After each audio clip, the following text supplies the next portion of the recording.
ငါးဖို့ရှိရင်ငါးဖို့လုံးမှန်2000ရမယ်ဖြည့်ချင်းမလား အမေကိုလည်း general knowledge လေးဖြည့်ချင်းအတူတူဖြည့်လို့ရနော်ဟုတ်6အပေါင်းနဲ့အမြောက်4ကဘယ်လောက်လဲ 6ပေါင်းနဲ့ပေါင်း 6အပေါင်း 30နှစ်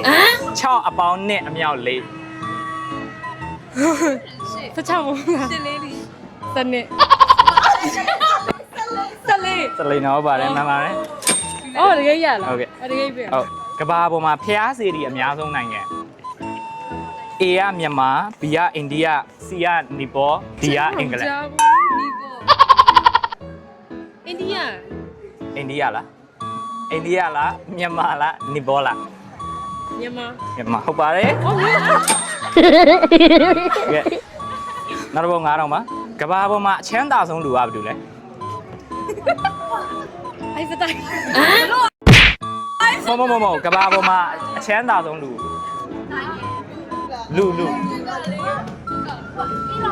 ုတ်ပါတယ်ဟုတ်နောက်တစ်ပုဒ်1000ပါမှန်ရင်1000ရမယ်မားရင်အခုဖြေရတဲ့9000လည်းမရတော့ဆက်ပြေမလားတော်ပြီလား ဆက်ပြေ မနော်โอเคဟိုအမေရိကန်ရဲ့မြို့တော်ကဝါရှင်တန်ဆိုတော့အမေရိကန်ရဲ့ပထမဆုံးသမ္မတကဘာတူလဲ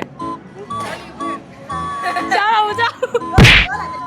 မဟုတ်မင်းကအရန်လွယ်တယ်တကယ်အရန်လွယ်တယ်အမေရိကန်ရဲ့မြို့တော်ကဝါရှင်တန်ဆိုတော့အမေရိကန်ရဲ့ပထမဆုံးဘယ်လိုလဲ ဝါရှင်တန် ဝါရှင်တန်မှန်ပါတယ်โอเคနောက်တစ်ပုဒ်2000မှာမှန်ရင်2000ရမယ်မားရင်အခုဖြေထားတဲ့ဥစ္စာ0เนาะဆက်ဖြေမလားတော်ပြီလား ပြည့်တယ်လားမပြည့်ပဲနေတယ် ဖြေမလား ပြည့် ဆက်ဖြေ2000ရမှာနော်